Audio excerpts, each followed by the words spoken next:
A very good morning to all my dear students. Now we are just going to continue our previous chapter, that is Bholi. Now, in the previous chapter, we had just left this chapter with a mystery that how a person or the life changer person come into the life of Bholi, and how she was just hoping that one of these girls who were just already in the school was almost of her own age, was just present in the school, and she was hoping that one of these girls might become her friend, right? So now here we come to know about this thing, that who will become the changing person of her life. The lady teacher who was in the class was saying something to the girls, but Bholi could not understand nothing. It means could understand nothing. So here the reference of a lady teacher has been come, right? So she has just kept a seat in a corner of the school of any other room. So she has just choose that room where the lady teacher was just used to teach them. सो वहाँ जो lady teacher थी वो class में कुछ समझा रही थी, कुछ कह रही थी लड़कियों को, लेकिन भोली को उसमें से कुछ भी समझ नहीं आ रहा था. नाउ भोली she looked at the pictures on the wall. अब वो पिक्चर जो प्यारे प्यारे रंग बिरंगी सी पिक्चर्स बनी हुई हैं सारी दीवारों पे, वो उनकी तरफ देखी जा रही थी. द कलर्स फैसिनेटेड हर. जो कलर्स थे वो उसको फैसिनेट आकर्षित कर रहे थे, अट्रैक्ट कर रहे थे. The horse was brown just like the horse on which the tahsildar had come to visit their village. अब जो कलर उसको बहुत ज़्यादा आकर्षित कर ही रहे थे उसको, जैसे जो घोड़े का रंग है ब्राउन, वो बिल्कुल उनके उस घोड़े जैसा है जिस पर तहसीलदार यहाँ आया था उनके स्कूल के लिए विजिट करने उनके गांव में. The goat was black, like the goat of their neighbor. The parrot was green, like the parrots she had been in the mango orchard.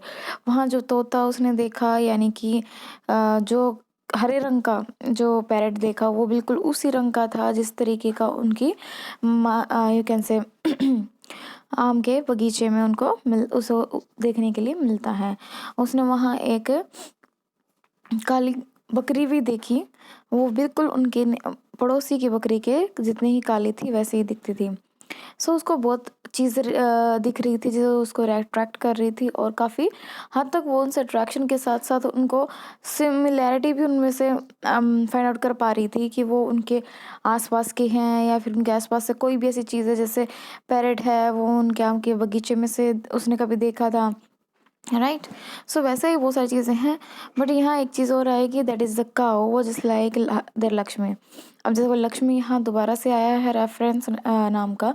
So this is the name of the particular cow जिसकी you can say picture एक लगी हुई थी cow की. वो बिल्कुल उनकी लक्ष्मी जैसी थी जिसको पिछले ही कुछ दिनों पहले बेच दिया गया था.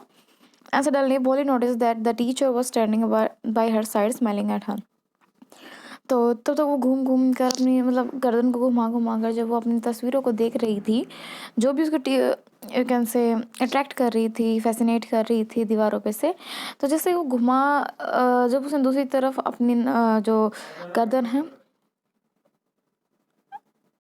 देख रही थी, तो उससे उसको काफ़ी मतलब जो खुशी मिल रही थी, तो वो जैसे घुमा रही थी सारी चीज़ें देखते हुए साइड में एकदम से जब उसने घुमाया तो उसने नोटिस किया कि उसकी टीचर भी उसके साथ साइड में खड़ी हैं जो उसकी तरफ स्माइल कर रही हैं. What's your name little one.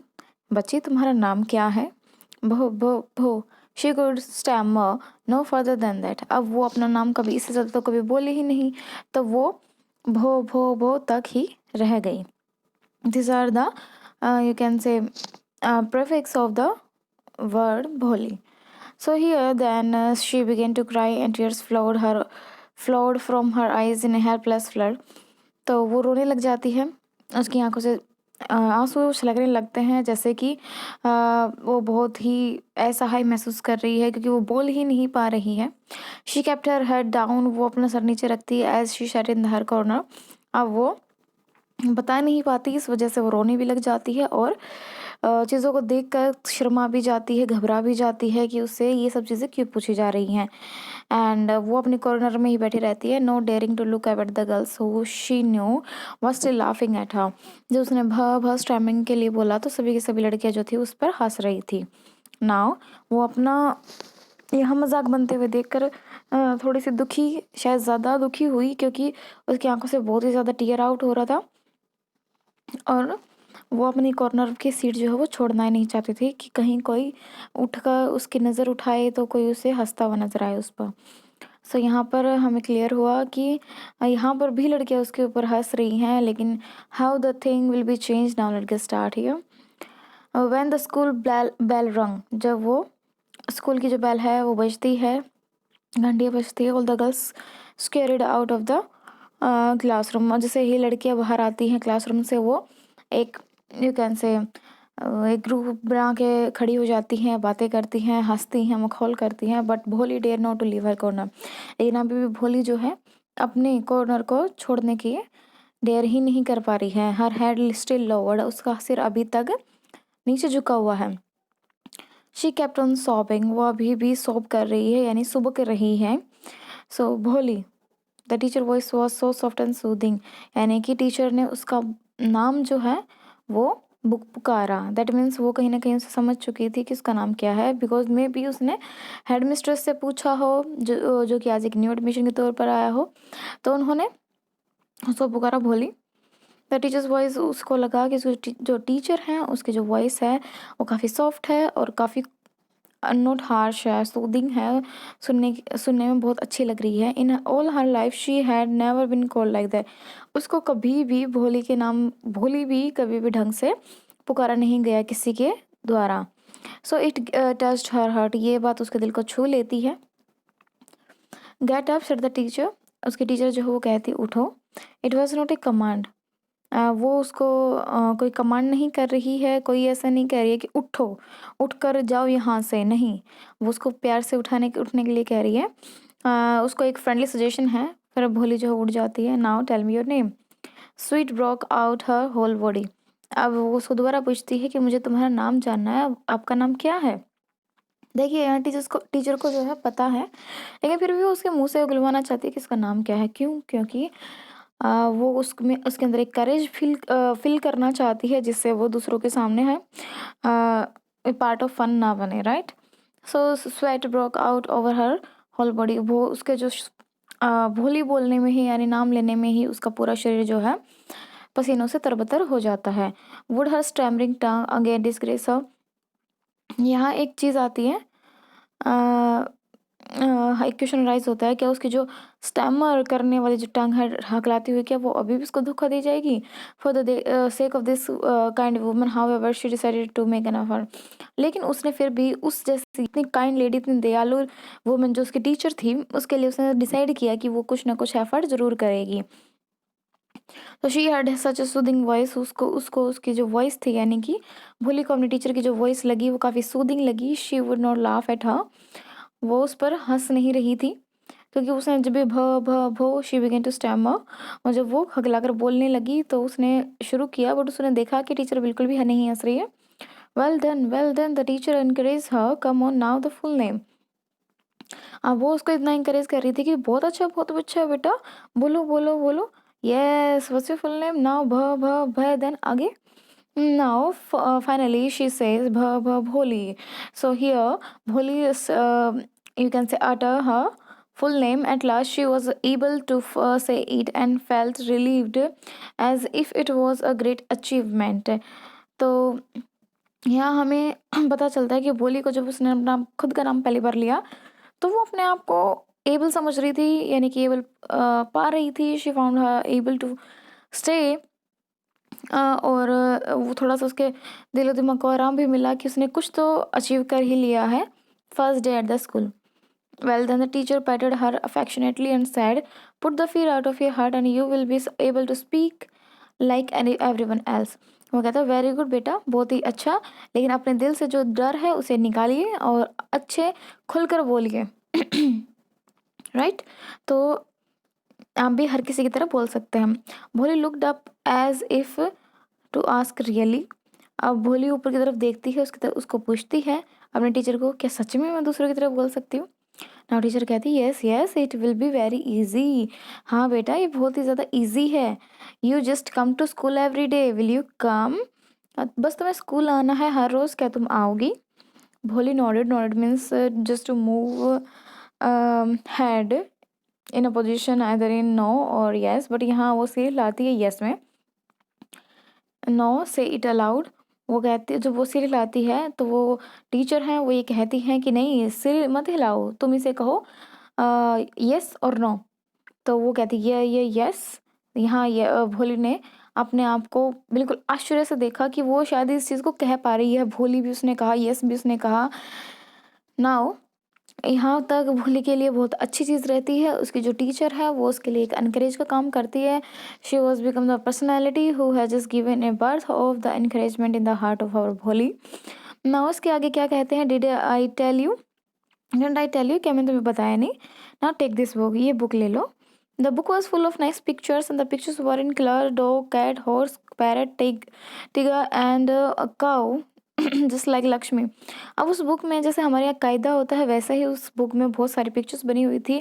कोई कुत्ते, बिल्ली, बकरी, घोड़े, तोते, चींटे और जो एक काऊ थी वो बिल्कुल लक्ष्मी जैसी थी। कलरफुल एक बुक थी पूरी। So and with every picture was a word in the big black letters. तो जितने भी उनके नीचे वर्ड्स लिखे हुए थे पिक्चर के साथ, तो वो एक ब्लैक ब्लैक वर्ड्स में लिखे हुए थे। In 1 month you will be able to read this book. यहाँ आप टीचर उसको बताती है कि तुम ये बुक लो और तुम 1 महीने के अंदर ही इसको पढ़ने के लायक हो जाओगे। Then I will give you the bigger one, तो मैं तुम्हें इससे भी बड़ी बुक दूंगी। देन स्टिल बिगर वन, फिर उसके बाद उससे भी ज़्यादा बड़ी book. In times you will be more learned than any one else in the village, तुम अपने गाँव की सबसे पढ़ी लिखी लड़की बन जाओगे ऐसे। Then no one will ever be able to laugh at you, कोई भी तुम्हारी ऊपर हंसने का दुस्साहस नहीं कर पाएगा अगर तुम पढ़ लोगी तो। People will listen to you with respect, वो तुम्हें इज्जत के साथ तुम्हारी बात सुनेंगे। And you will be able to speak without the slightest stammer, और तुम प्रैक्टिस करोगी तो तुम्हारी जो स्टैमरिंग प्रॉब्लम है ये बिल्कुल चली जाएगी। अंडरस्टैंड, समझे बेटा? नाउ गो होम, नाउ अब तुम अपने घर जाओ and come back early tomorrow morning, और सुबह जल्दी आना। Now, Bholi felt as if suddenly all the bells in the village temples were ringing and the trees in front of the schoolhouses has blossomed in the big red flowers. Her heart was throbbing with a new hope and a new life.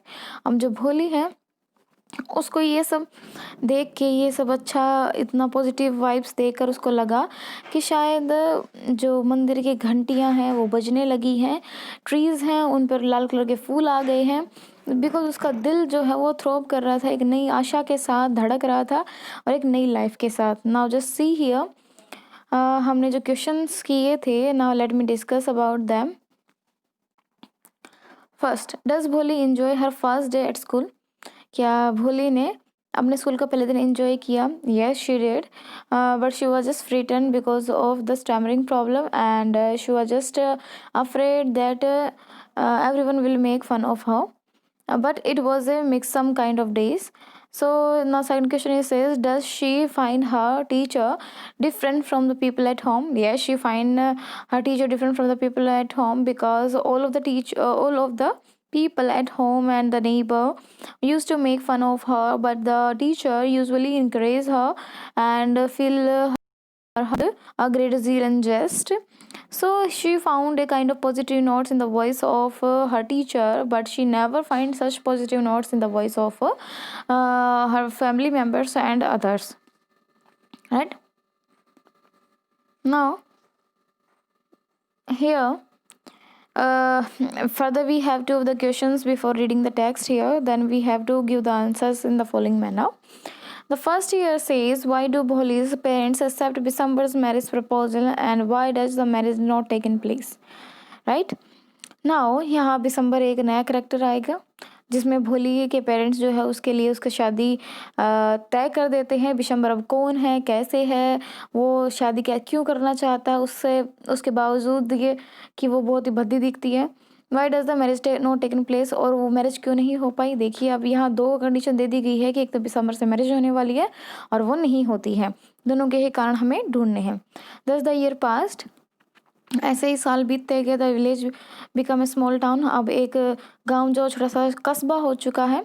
The little primary school become the high school, अब जहाँ भोली पढ़ा करती थी वो एक high school हो चुका है। नाउ देर वो now a cinema under a tin shed and a cotton ginning mill, अब टिन के अंदर एक सिनेमा भी है जहाँ पर लोग अपनी प्रोजेक्टर से फिल्म भी देखते हैं, और एक कॉटन यानी कि कपास को छानने की एक मील भी है। The mail train began to stop at their railway station, अब एक ट्रेन भी उनके स्टेशन पर, रेलवे स्टेशन पर रुकने लगी है, यानी कि वहाँ का डेवलपमेंट हो चुका है। One night after dinner Ramlal said to his wife, एक रात आफ्टर मील मतलब जब वो रात का खाना खा लेते हैं तो रामलाल अपनी वाइफ से कहता है, then shall I accept the Bishamber's proposal, it means उनके पास दिसंबर का कोई शादी के लिए प्रपोजल आया है। तो वो अपनी वाइफ से पूछ रहा है कि भाई क्या मैं एक्सेप्ट कर लूँ दिसंबर का प्रपोजल। ना उसकी वाइफ कहती है यस सर्टेनली, हाँ क्यों नहीं, Bholi will be lucky to get such a well to do bridegroom. Bholi को यानी कि वो रिश्ता किसके लिए आया है, भोली के लिए, राइट।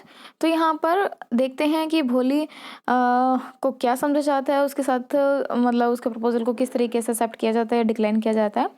ना उसकी मदर कहती है क्यों नहीं, भोली के लिए तो बहुत लकी होने, बहुत ही लक की बात है कि वो उसको एक मतलब वेल सेटल जो है एक दुल्हा मिलेगा जिसके पास एक बिग शॉप है, एक खुद का घर है, और मैंने सुना है बहुत सारे पैसे भी हैं उसके पास बैंक में। More over he is not asking for any dowry, और उससे ज़्यादा तो उसने डाउरी के लिए भी नहीं पूछा, यानी कि उसने किस चीज़ के लिए नहीं पूछा, दहेज के लिए भी नहीं पूछा। इट मीन्स यहाँ तक तो हमें दिसंबर की एक पॉजिटिव छवि यानी पोर्ट्रेट जो है प्रेजेंटेशन में वो दिखाई देती है।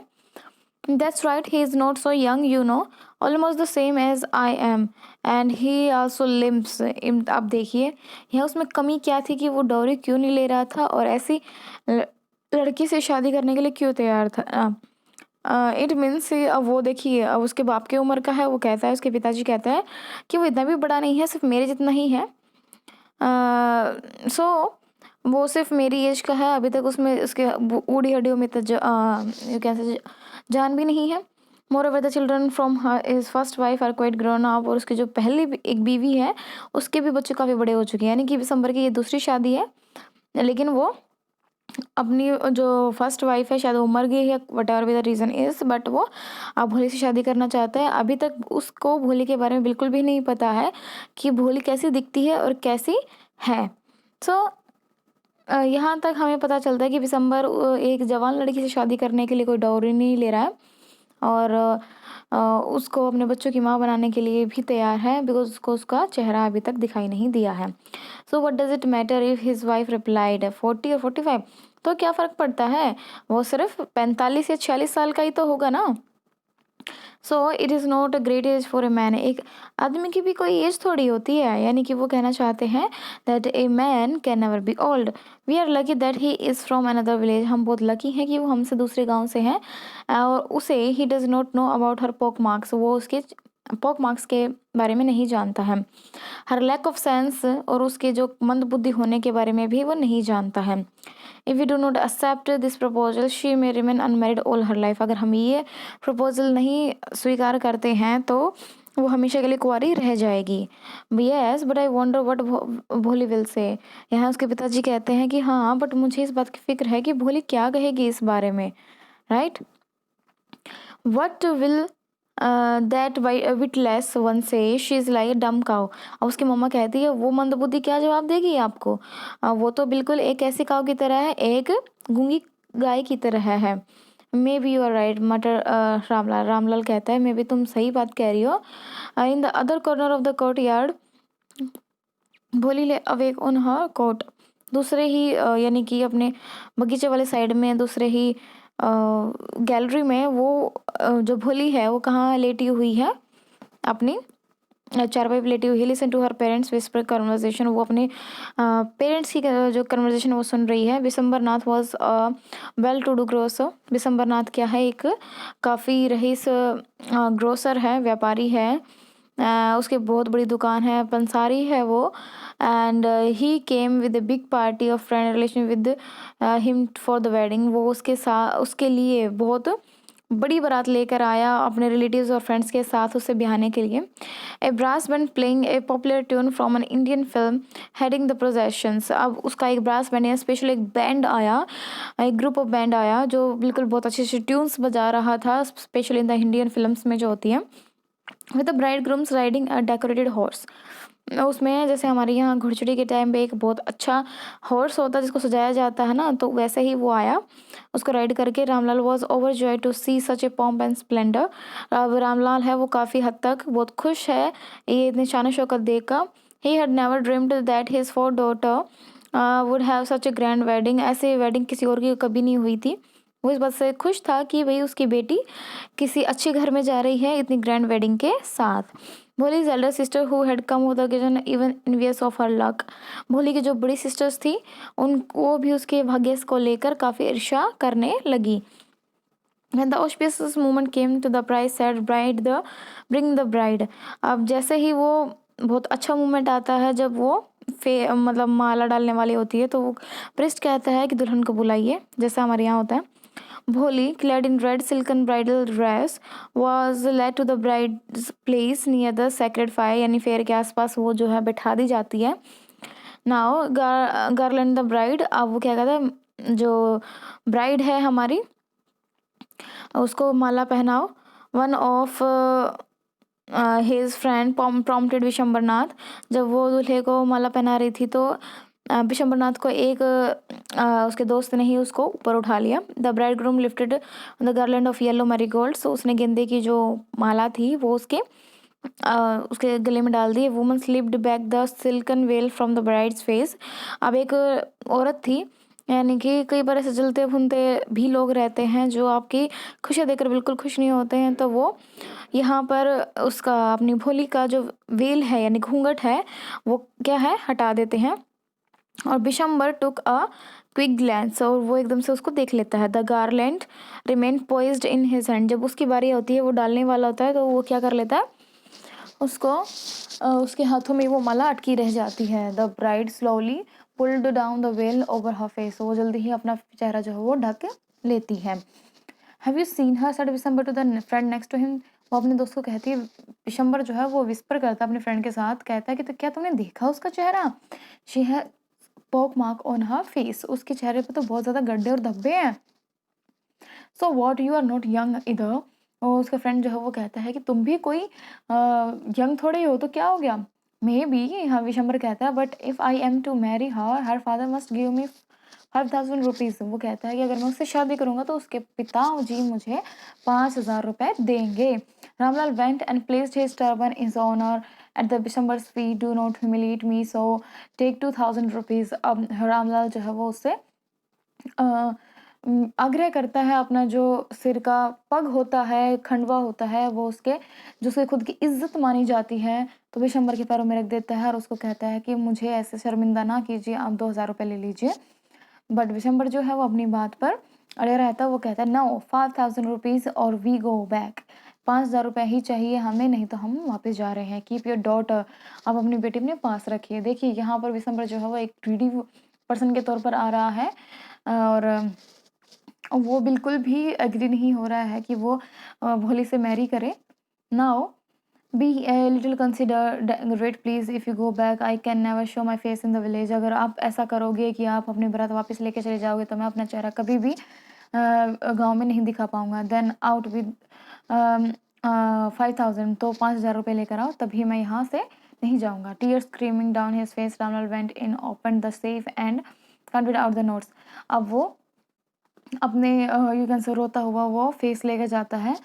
रामलाल अंदर जाता है और अपनी जो सेफ है, तिजोरी है, उसे खोलता है और अपने नोट्स को जो गिनने लग जाता है। He place the bundle at the bridegroom's feet. तो वो जो बंडल था नोटों का वो कहाँ रख देता है, वो उस दूल्हे के पैरों में रख देता है। On Bishamber's greedy face appeared a tepid smile. He had gambled and won give me the garland he announced. जैसे ही उसको पैसे मिल जाते हैं वो बहुत ही अच्छी स्माइल हंसता है, जैसे वो बहुत बड़ी विक्ट्री हासिल यानी जीत हासिल कर ली हो। सो ही गैम्बल, जैसा लगता है जैसे उसने किसी जुए में वो चीज़ें जीत ली हो, जुआ खेला और जीत लिया। तो गिव मी द गार्लैंड, वो कहता है मुझे माला दो, ही announced. Once again the veil was slipped back from the bride's face, but this time her eyes were not downcast. पहली बार जब ब्राइड का यानी कि हमारे दुल्हन का जो वेल था, जो वो उसका घूंघट नीचे किया गया था, तो उस वक्त उनकी उसकी आंखें नजरें झुकी हुई थी, उसने दोबारा से अपना चेहरा ढक लिया था। बट दिस टाइम जब उसका दोबारा से वेल जो था वो नीचे हुआ, स्लिप हुआ, तो उसकी आंखों में बिल्कुल भी कोई शर्मिंदगी नहीं थी। वो उसकी तरफ बहुत ही क्रूर तरीके से देख रही थी, जो उसका दुल्हा था, दैट इज दिसंबर।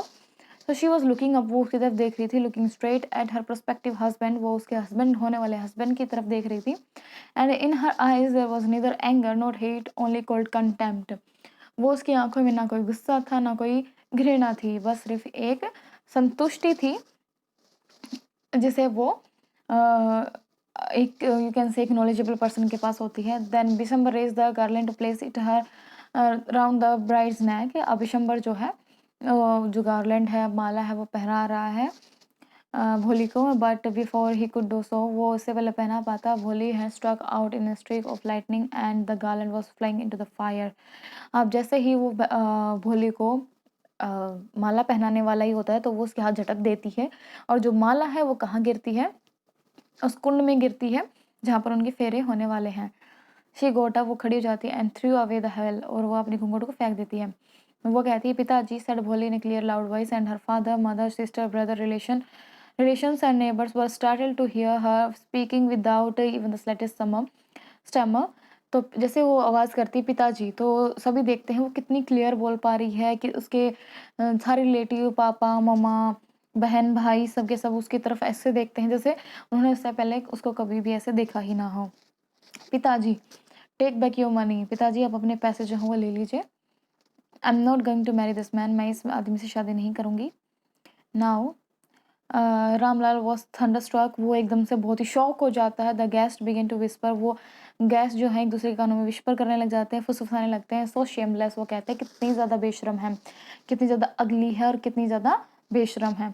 भोली, are you crazy, shut Ramlal, Ramlal उसको चिल्लाकर कहता है कि तुम पागल हो गई हो क्या Bholi. You want to disgrace your family, क्या तुम अपनी फैमिली की इज्जत बचाना नहीं चाहते। Have you regard for our इज्जत, क्या तुम्हें हमारी इज्जत की कोई परवाह भी है। For the sake of your izzat, said Bholi, I was willing to marry this lame old man, but I will not have such a mean, greedy, contemptible coward as my husband. I would not, I would not, I would not. Now, अब वो जहाँ उसकी इज्जत की बात कह रहे थे कि क्या तुम्हें हमारी इज्जत की नहीं पड़ी है, तो भूली इस बात का जवाब देती है, आपकी इज्जत के लिए ही मैं इस अधेड़ उम्र के आदमी से मैं शादी करने के लिए तैयार हुई। बट अगर मैं इसको अपने हस्बैंड के रूप में बिल्कुल भी नहीं पा सकती, क्योंकि ये खुद में एक बहुत ही मीन है, लालची है, और ऐसा है जो धोखाधड़ी भी जानता है। मैं इसको एज ए हस्बैंड ऐसा नहीं एक्सेप्ट कर सकती, कभी नहीं करूँगी और कभी नहीं करूँगी। व्हाट ए शेमलेस गर्ल, सभी के सभी बहुत इसको बहुत ज़्यादा सुना रहे थे, कह रहे थे कि तुम बहुत ही ज़्यादा बेशरम हो। नाउ वो कहते हैं कि हम तुम्हें ना एक डम काऊ सोचते थे, कि तुम तो एक गूंगी ही गाय हो, जिसको जहाँ पल्ले बांध दिया जाए तुम वहीं चली जाओगी। देन भोली टर्न वॉलेंटली और द ओल्ड मैन, वो जो बूढ़ी औरत थी उसकी तरफ मुड़ती है भोली और कहती है, yes aunty, you are right, आपने सही कहा चाची ji. You all thought that I was a dumb driven काऊ, तुम तो मुझे बिल्कुल ही क्या मानते थे, आप सभी मुझे एक ऐसी डम काऊ मानते थे, जो इसको जहाँ भी धक्का दे दिया जाए वो वहीं चली जाएगी। That's why you wanted to hand me over this heartless creature, इसलिए तो तुम मुझे इस जिसके पास दिल ही नहीं है, फीलिंग्स ही नहीं है, इस क्रीचर्स के पास, इस जानवर के पास मुझे भेज रहे थे। बट नाउ द डम काऊ हैज स्टैमरिंग फुल स्पीकिंग, लेकिन अब सुनिए, मैं जो बोल रही हूँ वही हूँ जो एक डमकाऊ हुआ करती थी और एक मूर्ख हकलाने वाली लड़की थी। Do you want to hear more, क्या तुम्हें और भी कुछ सुनना है। ना बिसम्बर ना the grocer started to go back with his party, अब बिसम्बर जो है वो अपनी पार्टी के साथ वापस जा रहा है, यानी कि अपने बारात वापस लेकर जा रहा है। The confuse bandsman thought this was the end of the ceremony and struck off the closing song, उनको लगा कि शायद ये सब कुछ एंड ऑफ सेरेमनी है, तो वो एक क्लोजिंग सॉन्ग चला देते हैं। Ramlal stood rooted to the ground, his head bowed low with the weight of grief and shame। Ramlal वही खड़ा हो जाता है और वो ग्राउंड की तरफ देख रहा होता है, वो बिल्कुल धंसने वाला है, ऐसे जैसे इज्जत बेइज्जती के कारण जो कोई इंसान फील करता है, जैसे वो दुख है गहरा उसके मन में। The flames of the sacred fire slowly down, जो फ्लेम थी आग की मंडप में जो आग थी वो धीरे धीरे बुझ रही है। एवरीवन वाज गॉन, हर कोई जा चुका है। रामलाल टर्न टू भोली एंड सेड, वो अपने भोली की तरफ देखता है और कहता है, बट वट अबाउट यू, अब तुम्हारा क्या होगा? No one will ever marry you now, तुमसे कब कोई शादी नहीं करेगा।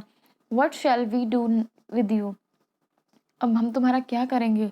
And Sulekha said in a voice that was calm and steady, don't you worry Pitaji, in your old age I will serve you, and mother I will teach in the same school where I learned so much, isn't that right ma'am?